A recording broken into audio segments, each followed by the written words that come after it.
So last week I talked about how happy I was with the lathe. This week, let's talk about arguably the worst part of it, and that's going to be the gearbox.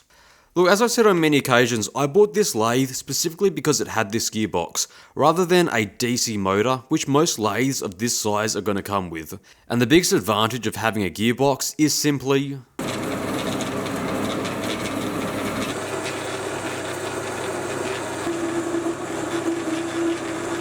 I mean, it just speaks for itself, doesn't it? The gearing just gives you so much mechanical advantage, and it's just absolutely crazy what a lathe of this size can do.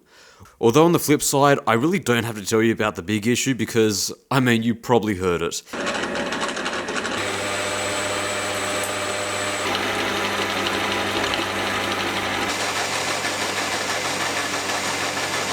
It's the sound, it's crazy loud, and in fact, I've never heard a lathe that is as loud as this. You know, I've worked on lathes probably 2 or 3 times as big as this, and they were nowhere as near as loud as this one. Now the thing is, when I first bought it, it wasn't a huge surprise because I've worked on Halfco machines before, and their gearboxes have always tended to be on the loud end. You know, they're solid machines for the money, but I wouldn't call them exceptionally well-made lathes. And I knew that going in, but with that said, I think the noise has gotten a lot worse recently.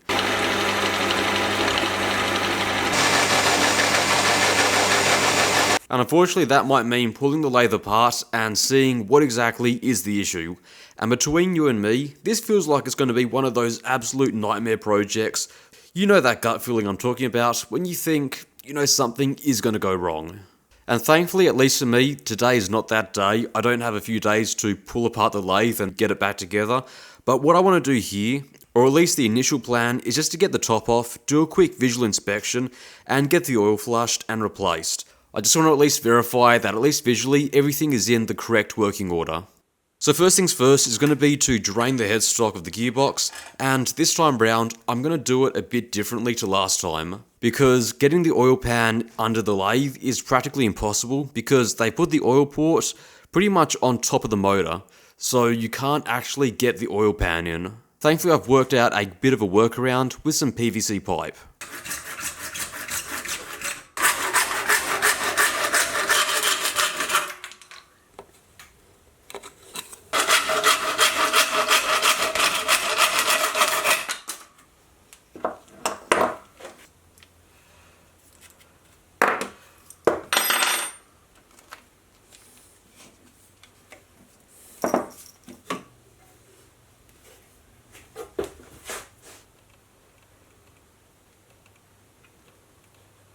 Okay, that works a lot better than expected. Not exactly elegant, but it does do the job.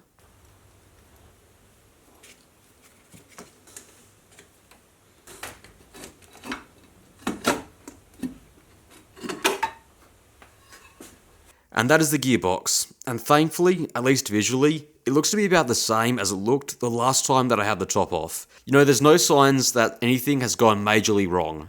So what I'll do now is I'll fill up an old spray bottle with kerosene and get the old oil flushed out.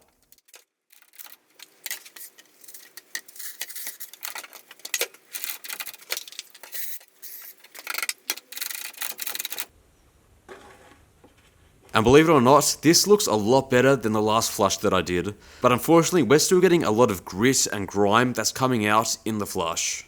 Fingers crossed that this is the last time that it looks this bad. So with the gearbox now flushed out, I'm going to refill it with oil, but this time I am going to do things a bit differently to last time. Up until now, I've been using ISO 68 hydraulic oil, which was the oil that was recommended to me at the time. It seems to be pretty common for these lathes, and at least to me, it seems to be quite a thin oil. However, I have had a few people approach me and say I should be using a thicker oil, so I'm going to go ahead and try that this time and see if it makes a difference. I think the next step up from ISO 68 oil would be ISO 100 oil, but as it turns out, it's not that easy to buy ISO 100 oil unless you're looking to buy a barrel of it. And given that it uses less than a litre of oil, there's no way that I can justify buying a big barrel of it. Now, I know that this isn't exactly the right stuff, but just for a bit of fact finding, I'm going to be using some 30 weight oil. From what the internet tells me, it seems to be an equivalent to ISO 100 oil, at least in terms of viscosity.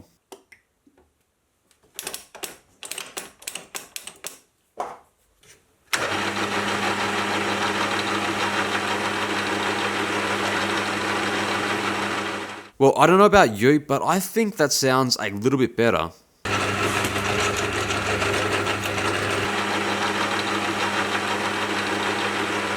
You know, comparing the before and after, I definitely think it sounds a little bit better.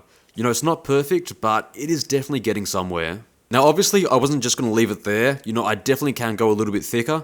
So what I did is I went out and I bought some 90 weight oil, which is made specifically for differentials.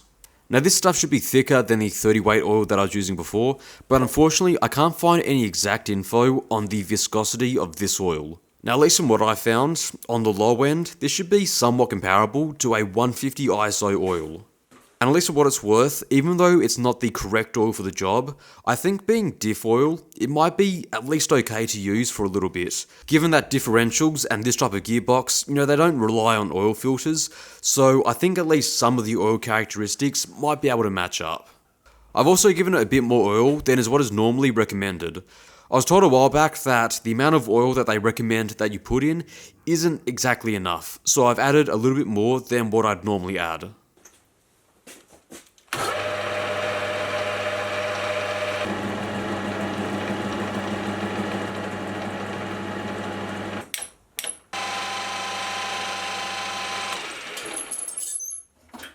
And man, I don't know about you, but I think Christmas has come early.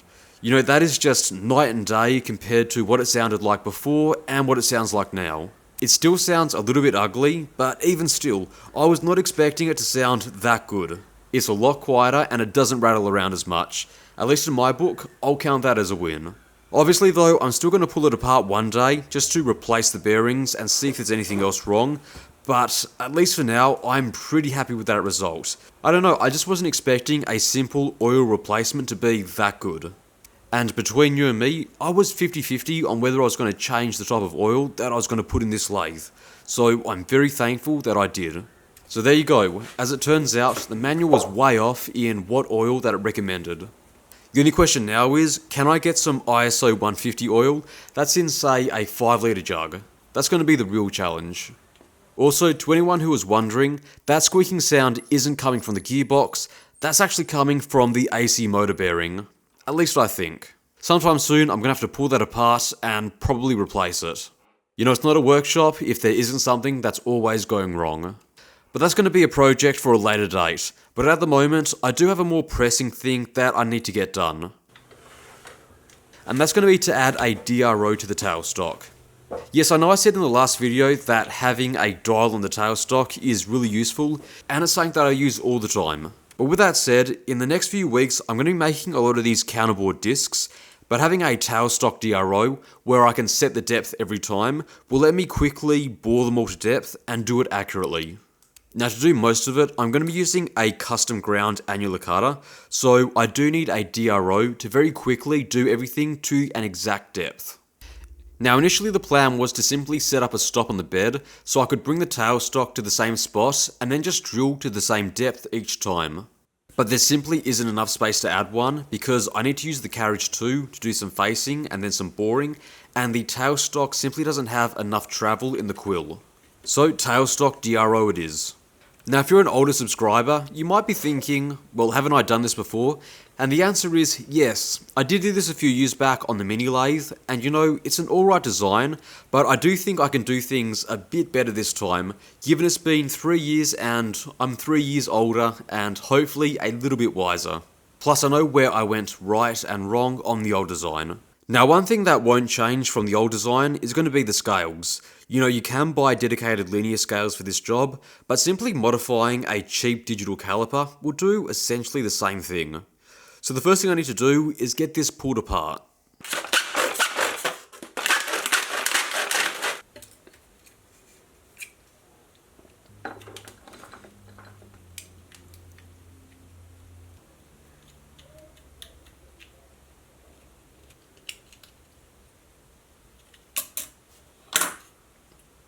Now what I need to do is I need to find a way to mount the moving scale to the tailstock wheel and mount the fixed scale to the tailstock body. And like it says on the side of the caliper, it's been hardened. Now according to the hardness testing files, it's around about 45 Rockwell C. That's not exactly drill bit hard, but it certainly will put up a fight against some of my cutting tools. So first things first, let's figure out a method on how do I mount it in place using a method other than glue, which at least to me is a pretty tempting method right about now. Now after having a cup of tea and thinking for a bit, I came to the conclusion that it didn't really matter where along the caliper that I held sort of the DRO bit. All that mattered was it was held in place and that it was able to measure the moving part of the scale. So all I really have to do is just offset the DRO back, maybe 15mm, and now I have space to screw the body down. So with the basic design now formed, the next thing I have to do is get it apart and get the jaws cut off. I mean, there's no point in having them since they won't be doing anything. And given that it's hardened, I'm going to use a small cut-off wheel.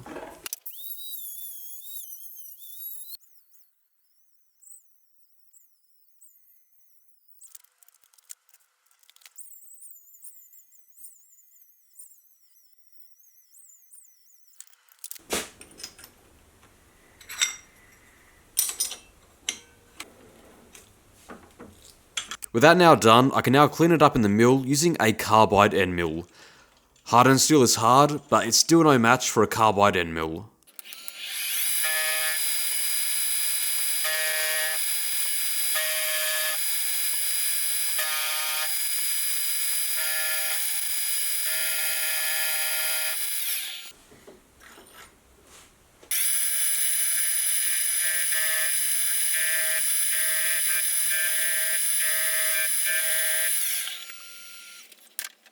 Now the next thing I'll do is I'll locate the two closest holes and then I'll offset them 15mm and then drill them. This will be so I can screw the DRO in place. And the high-speed steel that I'm using is going to be harder than the stainless steel. It is going to be taking a fair amount of life out of the drill bit. So at least for this job, I'm going to be using the cheapest drill bits that I have. And thankfully though, as it turned out, only the outside surface is hard, so once the drill broke through, it cut a lot easier and a lot faster.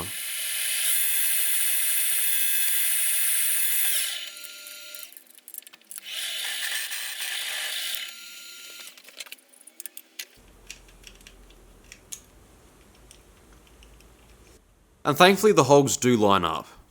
Now obviously it's only being held on by 2 of the 4 screws that it came with, and as long as I don't smack it or bump it too hard, it should be just fine.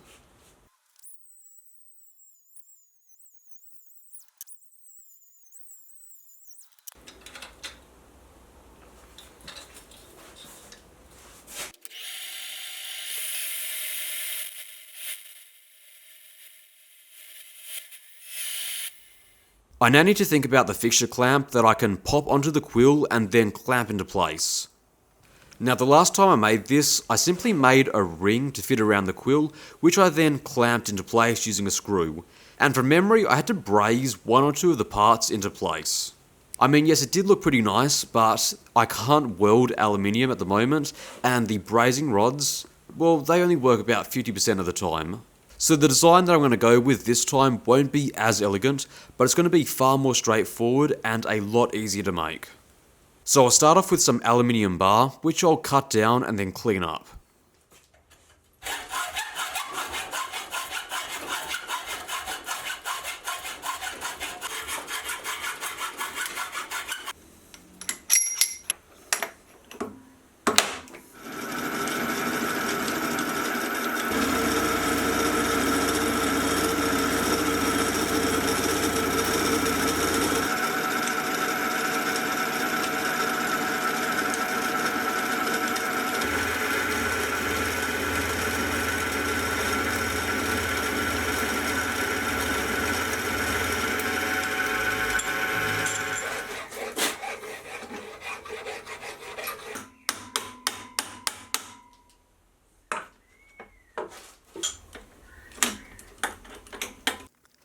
I now need a 35mm hole bored all the way through, and this is going to be for the tailstock quill. Now initially I was going to drill it, but it's going to be far easier and far quicker to cut it with an annular cutter. Now normally it would be a lot faster than this, but as I said before, it has a custom grind on the teeth, so it's going to be a little bit slower.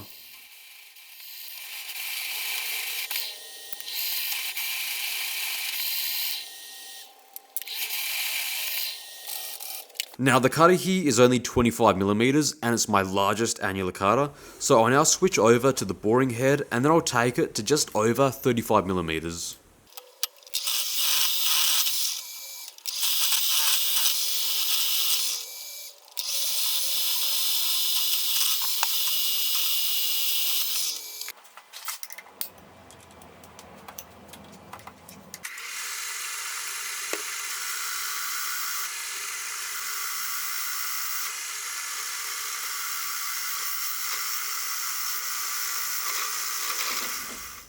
With the bore now done, I'll pop it on its side and then I'll drill, counterbore and then tap for M8, and this will be for the clamping screw.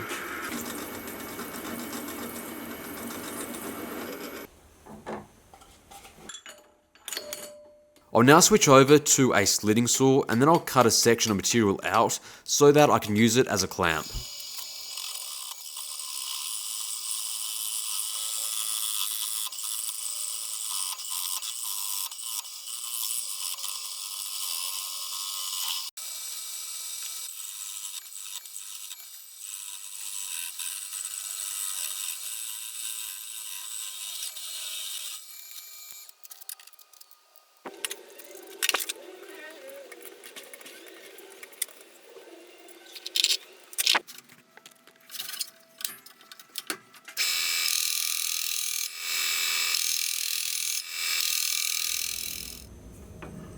Alright, and that's the quill clamp now done. I now need a way to hold the fixed rail to the tailstock. Now obviously I could simply bolt it directly to the tailstock, but I don't want to hold it directly on because I'm going to be using tiny M3 screws to hold it in place, and I want to be able to very easily remove the DRO when I'm not using it, and since I'm using M3 screws, I am a bit worried that I might strip the threads over time. So instead, I'm going to be using a bracket. I can then screw the DRO to it and then bolt it to the tailstock. First things first though, I do need to get it cut down a bit.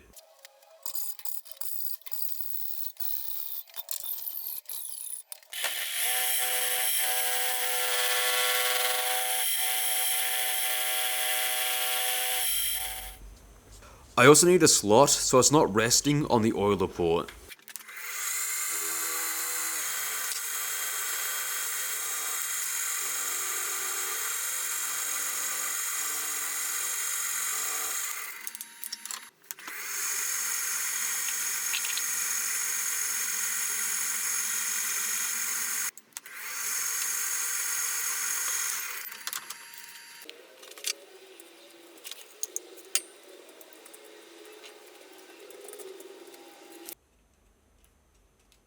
Alright, and that's being held in place pretty securely. Alright, and I need a way to bolt the bracket in place, and to make things easy, plus I didn't really have much space on the top side, I'm simply going to use two screws that are going to be held on the side.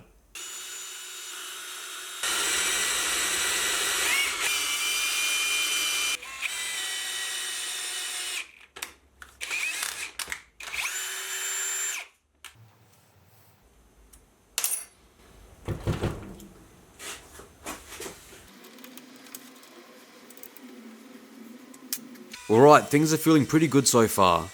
All I need now is a hole to screw the moving slide to the clamp, and then we should be good to go.